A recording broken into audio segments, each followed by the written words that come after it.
आज की रात मजा हुस्न का। তামান্না ভাটিয়া বলিউডের অন্যতম আইটেম গানের রাজকন্যা।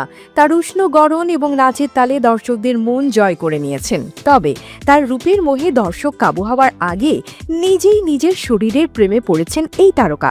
সম্প্রতি এক সাক্ষাৎকারে তিনি প্রকাশ করেছেন তার গোপন অভ্যাসের কথা।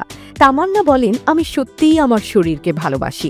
কাজের ব্যস্ত দিন শেষে যখন আমি গোসল করি তখন আমি আমার শরীরের প্রতিটি অংশকে স্পর্শ করে ধন্যবাদ জানাই। শুনতে অদ্ভুত লাগতে পারে, কিন্তু আমি জানি প্রতিদিন সে আমাকে কতটা সহ্য করে।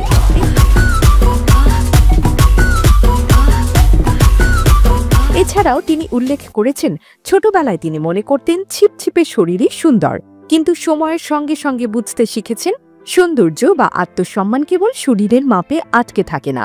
তামান্না বলেন, একসময় আমি ভাবতাম ছিপছিপে চেহারা হলেই আমি সুন্দর, কিন্তু পরে বুঝলাম সেটি আসলে আমাকে সুখী করে না। সুন্দর লাগার অনুভূতি আমার ওজনের ওপর নির্ভর করে না। সম্প্রতি তাকে দেখা গেছে সিকান্দার কা মুকদ্দর ছবিতে, যেখানে তার সহ অভিনেতা ছিলেন অবিনাশ তিওয়ারি ও জিমি শেরগিল। नहीं कोसते जो अच्छा होना होता है ना वो भी बिगड़ जाता है। এই ছবিতে তার পারফরমেন্স এবং ব্যক্তিত্বে আবারও দর্শকদের মন জয় করেছেন তিনি।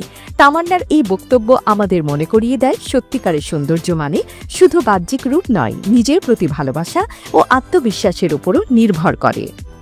AB news desk report.